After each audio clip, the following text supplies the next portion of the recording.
अस्सलाम वालेकुम व्यूवर्स, आज मैं आपके लिए एक कप दूध से बग़ैर खोए के, बग़ैर मिल्क पाउडर के झटपट मिनटों में बनने वाली बिल्कुल हलवाई स्टाइल बेसन की बर्फ़ी की रेसिपी लेकर आई हूँ।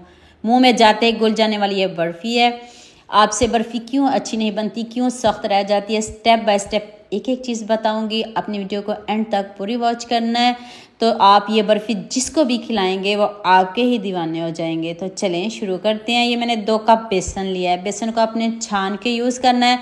इधर ध्यान से वीडियो देखिएगा। 3 चम्मच दूध, इससे ज़्यादा नहीं डालना। 3 चम्मच दूध और 3 चम्मच ही आपने इसमें घी डालना है। अगर 2 कप बेसन है, इधर गलती काट जाओगे तो फिर आपकी सारी बर्फ़ी ख़राब हो जाएगी। फिर ना मुझे कहिएगा हमारी रेसिपी अच्छी क्यों नहीं बनी। तो अब आपने इसको हाथ से बहुत अच्छे से मिक्स करना है। इधर आपका जो बेसन है वो दानेदार हो जाएगा। अगर आपने अच्छी बना ली तो इधर ही आपकी आधी रेसिपी डन हो जाएगी। हाथ से आपने बहुत अच्छे से इसको मिक्स करना है, जल्दी बिल्कुल भी नहीं करनी। और सारे बेसन को आपने अच्छे से मिक्स कर लेना है। तो फिर आपने इसको 30 मिनट के लिए ऐसे रेस्ट पे छोड़ देना है। तो 30 मिनट के बाद आपको चेक करवाती हूँ इसकी लुक, कितना ये बेसन दानेदार हो गया है। तो अभी मैं आपको करीब से दिखाती हूँ। अभी आपको ये शक्कर लग रही होगी, ये शक्कर नहीं है। और कलर देखिए, मैंने इसके में कुछ भी नहीं डाला, आपके सामने है और इतना ज़बरदस्त कलर है। उतनी देर हम चाशनी को रेडी कर लेते हैं। 1 कप चीनी काफ़ी है। किसी कटोरी से आप नाप लीजिएगा। हाफ कप पानी डाल के तो 1 तार वाली हम चाशनी बनाएंगे, ज़्यादा गाढ़ी भी नहीं बनाएंगे। अभी आपने इधर देखना है किस तरह की हमें चाशनी चाहिए। तो यहाँ मैं आपको याद दिला दूँ, अगर आपको मेरी रेसिपीज़ पसंद आ रही हैं तो जल्दी से मेरे फेसबुक पेज को भी फॉलो कर लो और साथ में मुझे यूट्यूब पे भी सब्सक्राइब कर दो। ये आपकी तरफ से प्यार होता है, मोहब्बत होती है, खुशी होती है कि आपको मेरी रेसिपीज़ पसंद आ रही हैं।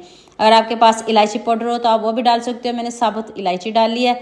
नेक्स्ट पैन में मैंने हाफ कप घी लिया था, इसमें मैंने 3 चम्मच आपके सामने बेसन में ऐड किए हैं और जो बाकी घी है उसमें ये मैं रेसिपी बनाने लगी हूँ। आपने भी ऐसे करना है। दोबारा से हाफ कप आपने घी नहीं लेना।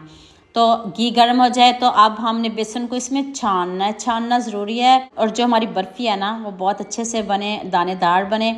आप इधर बनाई में कंजूसी नहीं करिएगा, क्योंकि अगर मैं आपको सारी वीडियो दिखाऊं तो फिर बहुत लंबी हो जाती है। आपको बता देती हूँ, आपने बेसन का कलर चेंज करना है। जब बेसन का कलर वाइट होना शुरू हो जाए तो तब आपने इसमें 1 कप दूध शामिल कर देना। आप इससे कम भी डाल सकते हो, लेकिन 1 कप ज़रूर दूध डालिएगा। अगर 1 कप नहीं है तो हाफ कप भी डाल सकते हो। तो अब आपने इसको बहुत अच्छे से पकाना है। अगर आपने बेसन का कच्चापन दूर कर लिया, कोई जज भी नहीं कर सकेगा कि आपने बेसन की बर्फ़ी बनाई है। इतनी मज़े की, इतनी यमी बनती है। तो आप मुझे जल्दी से ये भी बता दिया मुझे किन किन मुल्क और किन किन शहरों से देख रहे हो। मुझे बहुत खुशी होती है जब आपके फेसबुक और यूट्यूब पर खूबसूरत से कमेंट पढ़ती हूँ। आप सबका खूबसूरत कमेंट करने का बहुत बहुत शुक्रिया। और आप सबके लिए भी दिल से दुआ है मेरी, आप भी हमेशा खुश रहिए और हमेशा मेरे साथ ऐसे ही जुड़े रहिए। आँच आपने मीडियम से भी कम रखनी है, आँच आपने बिल्कुल तेज़ नहीं रखनी। शुरू से लेकर एंड तक आँच मीडियम से कम रखनी है, फिर आपकी बर्फ़ी बहुत अच्छे से बनेगी। अगर आपने तेज़ आँच पे इसको जल्दी से 5 मिनट में बना लिया तो ये बन तो जाएगी, लेकिन वैसा टेस्ट बिल्कुल भी नहीं आएगा। कम से कम आपने इसकी आधा घंटा ज़रूर बुनाई करनी है, बेसन का कच्चापन दूर करना है। जितनी दिखने में खूबसूरत है, मुझे आप सबका इतना ही प्यार चाहिए। और देख लें, आप पैन को देख रहे होंगे कितने अच्छे से मैंने इसको पकाया है। तो अब किसी बॉल में, जिस बॉल में भी आपने इसको निकालना हो, जल्दी से आप इसको गर्मा गर्म सेट करिएगा।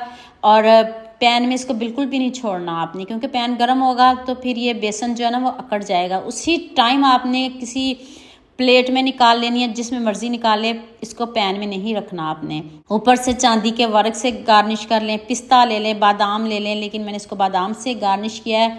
और सिर्फ 1 घंटे के लिए मैंने इसको छोड़ा, ज़्यादा टाइम बिल्कुल भी नहीं दिया। आपको मैं फ्रेश और गर्मा गर्म बर्फ़ी दिखाने लगी हूँ। मज़ा ना आए तो पैसे वापस। यकीन करें, ये वाली रेसिपी है बाज़ार से तो आपको ये कहीं से नहीं मिलेगी। इतनी सॉफ्ट, इतनी मज़े की, जाते ही मुंह में घुल जाने वाली बर्फ़ी है। आप इसको देसी घी में बनाओगे तो आप इसको खाते ही रह जाओगे। जैसे आगे मौसम चेंज हो रहा है, सर्दियाँ आ रही हैं, ये ख़राब तो बिल्कुल भी नहीं होगी। आप इसको बना के जैसे मर्ज़ी रख सकते हैं। देखिए दानेदार perfect barfi. Like share subscribe करने में बहुत कंजूसी करते हैं। जल्दी से मेरे चैनल को सब्सक्राइब कर दो और साथ में बेल आइकन का बटन प्रेस कर लो ताकि कोई भी न्यू वीडियो आपसे मिस ना हो।